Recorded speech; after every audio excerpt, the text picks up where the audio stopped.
Hey, today we're going to chat about the 11 essential non-negotiable steps to boost your metabolism and achieve sustainable fat loss. Yep, so we've created a great metabolism fix guide for you guys. So you don't have to remember all these steps we're about to go through. If you do want a copy of it, just comment fix below and we'll be sure to send it straight out to you guys. Sounds good. Hey, I'm Jess. This is Dan the Man. We're both PTs and fitness and nutrition coaches for 10 plus years. I train the girls, Dan trains the guys out of our home gym in Rowville. That's right. And so today we've got something good for you guys. If you stick around to the end, I'm going to share with you a funny story and let you guys be the judges. All right, so without any further ado, here are the 11 essential steps to boost your metabolism and achieve sustainable fat loss. So number 1 is drinking 2 cups of water upon waking in the morning. Why is this so important? Like, for so many reasons. It helps your digestion, it helps flush out toxins from the night before, it helps rehydrate you and your cells because we get really dehydrated overnight. Yep. It's just an amazing fat loss and metabolism boosting hack to get right onto, and it's super quick and easy in the morning. Definitely a great thing to do before you have your morning coffee. Yes, Yep. 1000%. Yeah. So step number 2 is protein with every meal. Okay, so something that we have a high emphasis on, but for good reason. We bang on about it, don't we? Bang on about it. But there's obviously a good reason for that. And so we try to tell people to have between 20 to 30 grams of protein per meal. Obviously this helps keep you fuller for longer, keeps you satiated, and really assists with your goals. Okay, the more protein you have, the less muscle breakdown you'll have in a calorie deficit, and also the more you're going to build upon some muscle as well. Okay. Yep. So we're looking for 1.6 to 2.2 per grams of kilos. You go. Yeah. I can't do the math. You almost got there. I know what I mean. So yeah, a good guide to go with is 1.6 to 2.2 grams of protein per kilo of body weight. Okay, so me, I weigh 90 kilos. So if I was going for 2 grams per kilo of body weight, I'd be aiming for 180 grams. Yep. Okay, so work it out. That 1.6 is on the lower end. So we'd normally be saying get up towards that 2 to 2.2. Yep. Just to really reduce muscle breakdown and things like that. Yep, so number 4 is 4 to 5 meals per day. And this helps for so many reasons. Like, it helps to avoid cravings, keeps your blood sugar levels stable. It really helps with mindless snacking. Yep. And it just keeps you fuller for longer as well. So when you eat enough to fuel and nourish your body properly, and this is it helps to sustain your workouts so that you have energy, that's when your body is in a position where your metabolism speeds up and you shed fat so much faster. And a good way of knowing if you're on track with this is if you wake up in the morning and you're actually hungry to eat. Like, a down-regulated metabolism, usually, people say, oh, but I'm not hungry in the morning when I first wake up. Well, this is exactly why we need to start implementing this meals per day thing, because if you get this right, you will be hungry in the morning. Yeah, definitely. And another way to know if it's working or not is if you are still craving snacks or things like that, especially at night after you've had your dinner, if you're still going to the kitchen looking for something to snack on, that's a sure way to know that you've not eaten enough through the day. Okay, so that means rather than having those snacks, try and increase what you're eating during the day. So whether that's an extra meal or bumping up the calories in the meal a little bit, just to prevent these snacking. It's the absolute biggest hack, isn't it? It's breakfast, lunch 1, lunch 2, dinner, and then if you're advanced on your fat loss journey, you might even need another meal after dinner as well. I eat 6 or 7 meals a day, so pretty much 2 breakfasts, 2 lunch, 2 dinners, and then maybe something in between as well. Yeah, I eat minimum 4, but 4 to 5 sometimes. And then we don't snack on anything, and if we ever are going to snack, it's a piece of fruit. Yep. And obviously we have our cheat days too, but that's another. That's for another. Yeah, definitely. So the next one is and a very, very overlooked one. So step 5 is don't forget your healthy fats. Okay, when we go on low calorie diets or people want to lose a bit of weight, they want to lose body fat, they automatically think, okay, I've got to stop eating fat. No, you don't have to stop eating fat. Yep. But there's good fat and bad fat. Okay, obviously the bad fats, we want to get rid of that shit, but we want to keep the good fats in. So your healthy fats, especially your omega-3s. Omega-3 is very important. So healthy fats are essential for, hormone production. So keeping that good balance between your testosterone and estrogen at the right levels where it needs to be. Joint health, brain function, nutrient absorption, things like that. Very important that you get from your healthy fats. So a couple of examples are, what have we got? Avocados, seeds, nuts, olive oil, your healthy, your fatty fish, salmon, tuna, flaxseed oil, things like that. Egg yolks as well. Okay, so make sure we're including these every day. Yeah, this was definitely a mistake that I, like a trap that I fell into when I was on my fitness journey when I first started, and it definitely affects your mental health as well. If you're not getting enough good fats, it's easy to feel like low in the mood, and also it really impacts your digestion as well and helps you stay regular to keep the good fats going, especially if you're eating high protein. Yeah, definitely. Now, number 6, one of my personal favorites, and also Dan's as well, is structured strength training. And this is like at least 2 to 3 structured strength training workouts each and every week. And 2 is the minimum viable amount to get results. Anything less, then your results will be a lot slower and you won't progress as fast. So, 2 to 3 is where it's at. I personally do 3. You do sort of a few more? Yeah, I do minimum 4. 5. If I do 5, I'm happy. But yeah, minimum 4. And I think when I first started out, like when I was training at Good Life, I'd do 4 too, but being a sleep deprived mum, I love to give myself a rest in between I train, rest, and you get the gist of that. But that's because obviously if I'm not getting proper sleep, like more training's not going to work for me. It's probably going to work against me. Yeah, definitely. You've got to be able to recover for sure. Yep. So step 7, and as we just touched on getting enough sleep, step 7 is sleep. Okay, so another one, just like the healthy fats that gets pushed to the side, sleep is another one that easily gets pushed to the side by people, especially obviously we're very busy. If you've got kids, you're even more busy. Yes. It's very easy to neglect a good quality night's sleep. But it is the foundation of recovery. It's where your body can just go into full rest mode, regenerate all its cells, repair any muscle breakdown that's been happening, and also regulate all your hormones as well.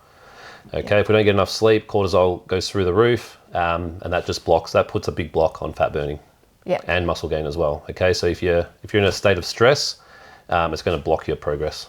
Okay, so we've got to make sure we're aiming for at least 7 to 8 hours of sleep. Yeah. Also, don't want to sleep too much either. That can also be equally as bad. Yeah, so any more than 9 hours is a no-no. Yeah. So 7 to 8 is a pretty good mark, but everybody's different. Yeah, everyone's different. And especially like being busy parents and having broken sleep, it's just making sure that you get the other things right too. Like sometimes you can't control your sleep, but I guess you can control like stopping scrolling at 10 o'clock at night. Yeah, or, turn that the Netflix show you're binging. You really want to watch that next episode, but we're guilty of that too. It's really hard to not do that, but if it does mean you're going to get an hour's less sleep, maybe just turn it off and go to bed. That's right. So number 8 is trying to get your steps up each day, so at least 8,000 per day. Yeah. I personally prefer to just do like 2 or 3 walks a week for like half an hour because that works for me, but you like to track your steps? I like to track my steps because I don't really have time to be going for walks. So I think 8,000 is a good baseline. I am for 10,000, but for a lot of people, 8,000 is a good mark to aim for. I wouldn't have a clue how many steps I do. Yeah. And, if you've got a tracker, if you've got a smartwatch or a Fitbit or something like that, it's good just to see what you are doing. You don't have to live and die by it, but it's good to see where you're at. And if you have a desk job or something where you're inactive, it can promote you to get up a bit and move around. Yeah, for sure. Because, sit on your ass all day is no good. No. No. Absolutely not. No. Okay. Step 9 is back to water. We touched on drinking about half a litre of water upon waking up. So further on that, we want to be aiming for at least 2 to 3 litres of water per day. Okay. Jess was showing off her pink drink bottle earlier, weren't you? Love it. So getting a good water bottle is another great way to be able to track how much water you are drinking. Okay. Just feels so nice, this one. It is pretty snazzy, isn't it? Thanks. So, we've got this drink bottle here. It holds about, 700 mils? Yeah. Okay, so at least if she's drinking that, she knows if she has 4 or 5 of those, okay, sweet, I've had enough water today. A lot easier than if you're just having a glass of water here and there. You ain't got a clue how much water you've had. And, same as what we said about drinking water in the morning. Hydration obviously supports nutrient transportation around the body. Joint lubrication. So if you ever when you are dehydrated, a great sign is stiff and sore joints. Okay, takes all the fluid out of your joints as well. Obviously aids digestion, physical performance, things like that. So yeah, very, very, very important, water. Yep. Number 10 is meal prep. So this is one that people have a lot of resistance to, but this is, the absolute cornerstone for your success because, if you fuel your body properly, you're not going to have cravings, you're not going to be likely to mindlessly eat or mindlessly snack. And it just, it helps you get enough protein into your day and week, because if you're just having snacks, a lot of the time people aren't eating anywhere near enough protein in their snacks. And if you consider that if you had a meal or you had a snack, you could eat a meal instead of a snack for around about the same amount of calories, which would keep you full for say 2-3 hours, where a snack might keep you full for up to an hour or so.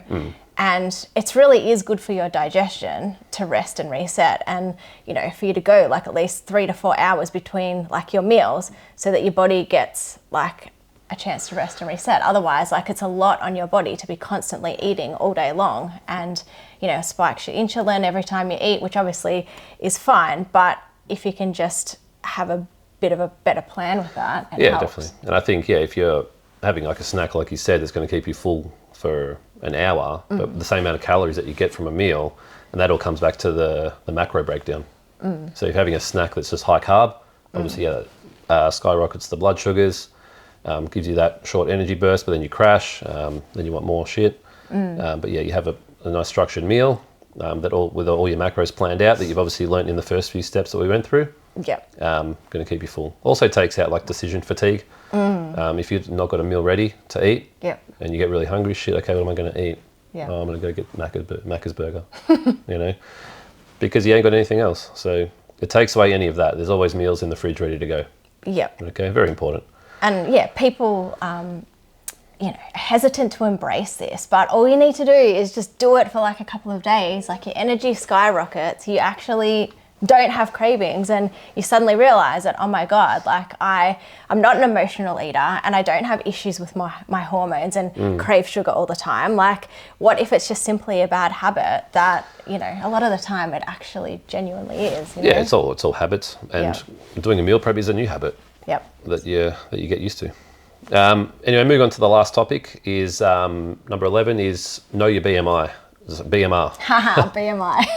Did your trick. Know your BMR. Okay, so we touched on that in one of our previous videos. Okay, your basal metabolic rate.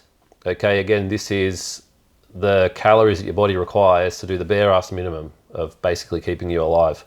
Okay, and as we touched on last time, ultra important never to eat below this mark. Okay, so for an average girl, probably between 12 to 1400 calories is your BMR. Okay, you ain't want to go anywhere near that.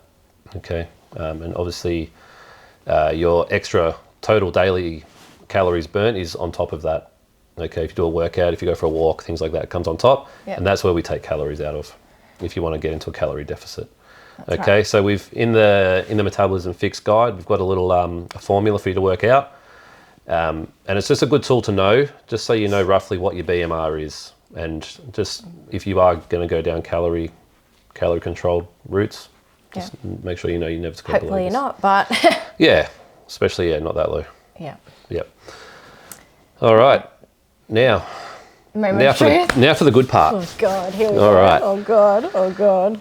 So, I'm going to share a story called... Do I know what this story is? You will when I tell you it. Oh my God. It's called The Time Jess Gave Me Pink Eye. Now, Jess denies this to this day, but I've got some pretty hard evidence to say this happened. So I'm going to run through the story. You guys are going to be the jurors, and I want you to comment in the comment below, guilty or not guilty. Okay? So anyway, one night we're in bed, fast asleep. I'm sorry, but we've got to settle this. That you're telling them this. No, you're settle this. fucked, mate. So, anyway, long story short, I've woken up in the morning and, you know, it's early in the morning, wake up, rubbing my eyes, like, fucking hell, got to get up. And then the next day, I've got fucking pink eye in my eye. So I'm tracing back thinking, shit, how did this happen? How could this happen? The only logical explanation that I've come up with is we were in bed, Jess had no pants on for some reason. She was obviously facing away from me and had her ass towards me. I've been sleeping, had my hands down near her ass. She's let one rip Get lost. in the middle of the night and dropped some particles on my fingers, Poo particles in your eye. which I've then unknowingly rubbed into my eye the next morning and caused pink eye. Allegedly, all right? Allegedly. Like, this is pretty, like, it's a stretch, I reckon. I think it's pretty conclusive. I think 'Cause it's, where else do you get pink eye from? I don't know, your own ass. No. Touching your surface. It's highly contagious. Like, kids get it all the time. Anyway. No. Anyway, so that's how the story goes. I think it's pretty concrete evidence that that's what's still happened. to this day, 9 years later, this story still comes up, and obviously everybody laughs, and I still disagree. Like, there's no proof. You have no proof. The proof was in my eye, okay? And it was fucking bad. Anyway, guilty or not guilty, let us know so we can settle this once and for all. Yes. And P.S. if you train with me, come on, please be on my side, because, you know, you'll have to do 500 burpees if you're not. No, you won't. It's all good. It's all right. I don't really believe in burpees anyway, do I? No, that's we true. don't do that kind of shit. No, we don't. Okay. All right. All right, I look forward to the guilty verdict. I look forward to the non-guilty verdict. Yeah, right.